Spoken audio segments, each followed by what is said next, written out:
talk some Sixers-Celtics Game 2 from last night and another career playoff high for Jayson Tatum. 33 points to go along with 5 boards, 5 assists.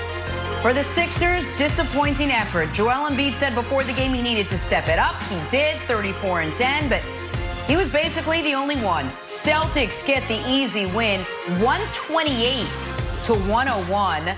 Boston now takes a 2-0 series lead. Nick, Tatum had 32 on Monday. He had 33 last night, clearly emerging as a superstar in these playoffs. Have the last 2 games proven he's at least reached star status in your eyes?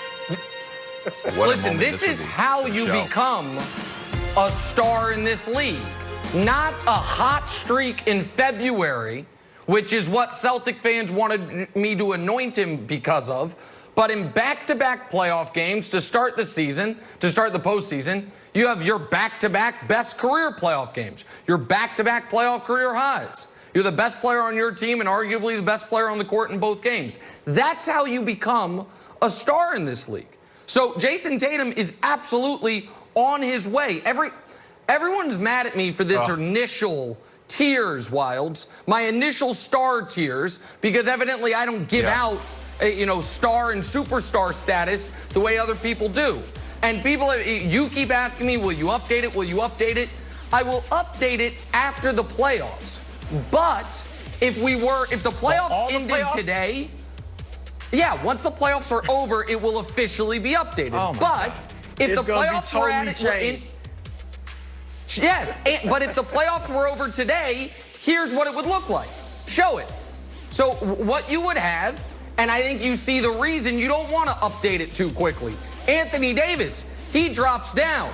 Dame and Luka, they're both on the superstar line. But then you also look at, it's not just Jayson Tatum that jumps up. Chris Paul probably should have been there already. It was probably an oversight by me. Donovan Mitchell has to move up.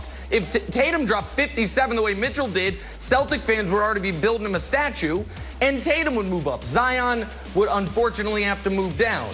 So to me, Broussard, if we were doing it right now, that's what I would do it. I know you, for you, and this isn't a shot, if you make an all-star game, it's fair to call you a star. I'm not comfortable with us having 25 to 30 stars in the NBA. But I think, if you look at that pyramid, that hierarchy, Tatum is certainly ascending, and you give him immense credit. He's been great these 2 games. First of all, Nick, I don't name the game. It's not the all very good player game. It's the all-star game. Chris Broussard didn't name it. I'm just going by what they call it, all right? Secondly, why is Zion on your second? Zion's on your second tier. He's played, what, 21 games? I dropped him. I mean, come on. I know, you got mad at me about that the first time. And I like the kid, but come on, let's maybe I was a little over-eager. Maybe I was a little over-eager on Zion. I can own that. All right, look, to answer Jenna's question, though, no, these last 2 games do not prove that Jayson Tatum is a star, because the entire regular season, not just February, proved that he's a star. Answer me this. What 6'8" small forward averages 23 points a game, a team high, 7 rebounds a game, shoots 40% from 3, plays solid defense, and is the best player on his team, which the team is a conference titleist contender, is not a star? Who fits that description and is not a star? I don't know if Nick has a problem with Duke, which is where Jayson Tatum went, or if he's from St. Louis, so there's this intrastate rivalry. I don't like St. Louis. That part, St. Louis isn't, there's a little something here we there. go. That's true. I just threw that out there. The St. Louis part is a little bit. Great Jayson Tatum is a star. Jayson Tatum, and the way, Nick, you got to admit this, the way he's doing it, I mean, crossover dribbles, between-the-leg dribbles, 3-pointers, mid-range game, going to the hole, good defense. He has been phenomenal. He's been great. I get it if you want to. I would get it if you said he's young, but then you put Zion ahead of him. So I can't even go there. Jayson Tatum was a star. Just admit it right now. He's a star. No, he's on his way. He's on his way. Wilds. Oh here's my only pushback. Here's my, because this is where there is some media market bias. Because where is this put? Donovan Mitchell, where is this not propaganda, but where's this campaign for him?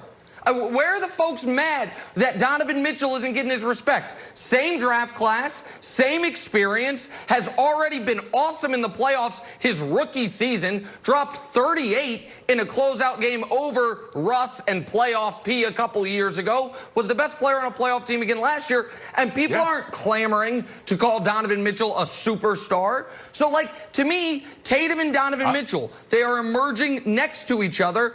Up to this point in their career, Mitchell, by I think any fair metric, has been the more accomplished, impressive player. But Tatum, these two games, has been the best player on his team, and they're 2-0 in the playoffs. Wild, that's how you become a star, not regular season stuff. So to me, I'm being totally consistent and fair here. But Zion's a star. But Zion's a star. The Zion thing maybe I was wrong about. I can admit the Zion thing maybe I was wrong about. Retracting the Zion star. I have a few things, Nick. One, I just want to change on the bar. Jayson Tatum officially a star. That's just Nick's idea, and we're making it like a real thing. It's your tears, and you've already infected the brain of the producer. Like, is he officially a star? Debate. It's like, is officially a star in Nick's mind. But the other one is more the way the Celtics play. There's one team in the NBA that has 3 guys averaging 20 points, and it's the Celtics, and they did it again yesterday.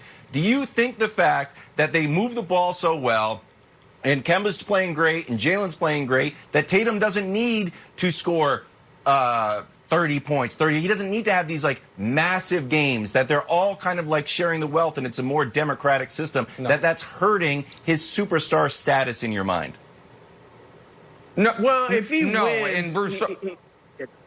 Go ahead, Nick. Go, Broussard. Go. I'm just saying, if he wins and he's the leading scorer, he's going to get that star status. And Nick, to go back to Donovan Mitchell is a star. Nobody's saying he's not a star. So I obviously Boston gets a lot more love than Utah as far as a media market, but no one's saying Donovan Mitchell's not a star. And we're just saying Jayson Tatum is a star. You say on his way. A guy that's on his way is Ja Morant. That's on your way. Jayson Tatum is there. Not a superstar yet, but a star.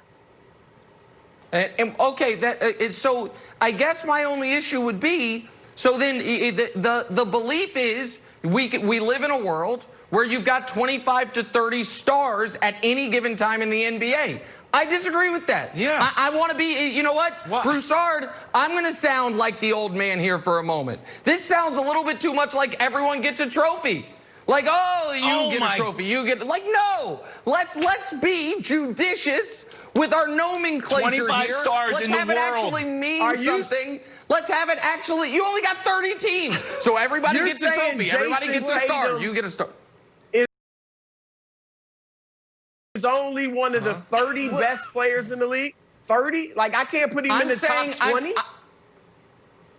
Well, there were 15 guys ahead of him. I think he went into the postseason somewhere from 16 to 23, and he's moving himself up. And that's awesome. Okay, we can't have 16 stars. I like to cap it at 15. That's how many people are on a team. Which was that the Celtics won last night. We'll get to the Sixers angle coming up. I got some trivia for you. What does Tom Brady hate more than anything else? We'll let you know next. First things first. Tomatoes. No, it's strawberry.